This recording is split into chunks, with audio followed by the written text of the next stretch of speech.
Hey guys, it's Chris from Highline Guitars and you're watching another episode of From the Luthier's Workbench. In this episode, I'm just going to do a really quick tool review of a new Jobsite table saw that I purchased the other day. This is the Kobalt KT1015, and there are a ton of other reviews on YouTube, unboxing, assembly, that sort of thing for this particular saw. And if you check out the saw on the Lowe's website, which is, I believe, the only place you can purchase this saw because Kobalt is the Lowe's house brand, you'll see that it gets pretty decent reviews. And there are certainly some features that people really like, and there's a couple of features that people don't like. So I wanted to point out some of the things that I found I really like about the saw, as well as one or two things that maybe I wasn't too thrilled with. So first of all, the main reason I purchased this saw was for portability. I didn't want to have a full-sized floor standing table saw. I don't need one. I build guitars. I'm not making furniture and I'm not building a house or anything like that. So I don't need a really big table saw. I wanted something that I could wheel out, set up, and use, and then wheel away and get it off the floor and out of my workspace when I wasn't using it.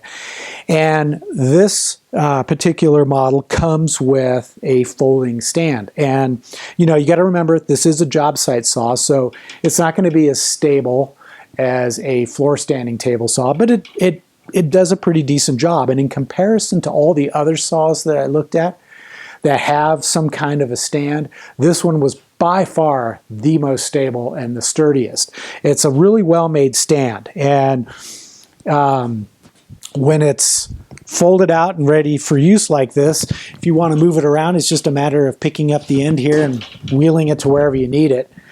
And then when you're finished at the end of the day, all you have to do is tip it up, unlock it, lock it in its rolling position, and then you can move it. It's no problem, piece of cake.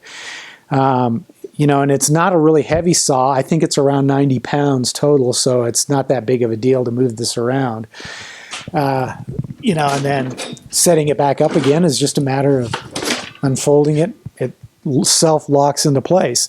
So that was a big selling point for me, and the main reason why I wanted to purchase this saw. But when I looked at other saws, even saws that are kind of priced on the higher end, you know, the Makitas, the Bosches, the higher end DeWalt's, I found that this one really holds its own pretty well in terms of its quality and its assembly and you know, the overall construction of the saw. One of the nice things I like about it is this throat plate is steel, and a lot of them, surprisingly enough, are plastic. Now, that may not be a big deal to you if you work in an indoor shop like I do, but if you were wheeling this out onto a job site and the thing was sitting out in the sun all day, especially in a really hot climate, I don't know what that's going to do to a plastic insert like that. So having a metal one, I think, is a real benefit. Now, another feature I like about this saw is, you know, all these saws, you can adjust the angle of the blade, usually from 90 to 45 degrees. Right now it's in the 90-degree position. To adjust it to the 45-degree position, I found that most of the saws that are out there, even the high-end ones, can be a real chore to move to that 45-degree angle. I mean, you've got to use both hands and really heft the thing to get it to move. But with this one, it's just you unlock it, and it's one-hand operation. Couldn't be easier. In fact, that was something I didn't discover until after I had purchased the saw. I was just kind of fiddling around with it, and I was like, wow, that's amazing how easy that is to adjust that angle. And of course, after I had it set up, I checked to make sure that the blade was 90 degrees when it was in 90 degrees, and it was. Same thing in 45. So it came pretty square. And the saw comes with your, you know, pretty typical 28-tooth carbide tip blade. It's been working really well, so I have no issues with that. Another kind of nice feature is this little extendable Outfeed Platform. Not really heavy duty, but I think that in a pinch, you could probably extend it and use it for cutting your 4x8 foot plywood. Not too difficult. Although I think if you're going to be doing that, a lot, all day long, that sort of thing, you'd probably want to get another better outfeed setup for it. But this works fine. It's nice to know that I have it. Of course, it has the miter gauge, and the miter gauge works fine. And one of the things that I liked about this miter gauge compared to the competition is that it clicks to each of the, basically, it looks like every 10 degrees, 15 degrees it clicks. So it just has a good solid feel to it. Doesn't wiggle too much. Some of these, they really wiggle badly, and if they do, you're not going to get accurate cuts, but this one seemed to be pretty stable. Now, one thing you have to remember about using these job site saws, and this is true with any table saw, when you buy it and get it home, you're going to need to do some adjustments to make sure that everything is square, because these things are being shipped from all over the world, and even if they set it up and inspect it and adjust it before they ship it out, by the time it gets to you, it's going to be out of adjustment, and you're going to want to make sure that you adjust it. And speaking of adjustments, the one item on this saw that I wasn't too pleased with was the fence, and that's fairly common when you read reviews for table saws. People either love the fences or they hate them. Well, this particular fence, compared to some of the other higher end models, definitely doesn't function as well.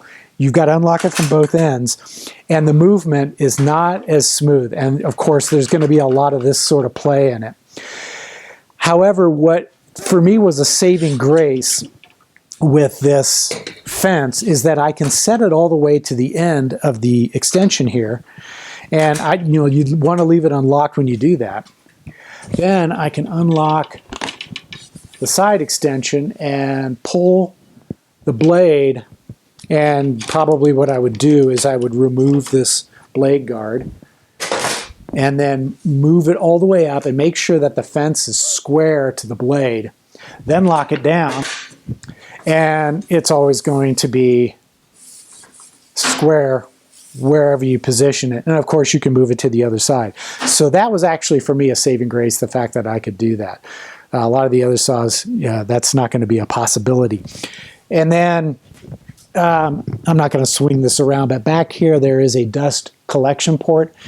The cool thing is I've got a 4-inch dust collection system, but I use 2.5-inch hoses on some of my tools. And as it turns out, the 2.5-inch hose fits on it no problem and does a great job of pulling the dust away as I'm cutting with it. So that's basically it. This is the Kobalt KT 1015. I give it 2 thumbs up. If you're considering a small job site type saw, this is one I would definitely recommend taking a look at. The price is right. I paid $268 for this thing on sale, and that includes tax. So I think you'd be pretty happy with this saw, and if down the road anything went wrong with it, you bought it at Lowe's, so you could probably get the parts to fix it. And otherwise, if you paid $268 and you get a couple of years of, 3-4 years of good use out of it, it's not that big a deal if you need to replace it. So I hope this video was useful.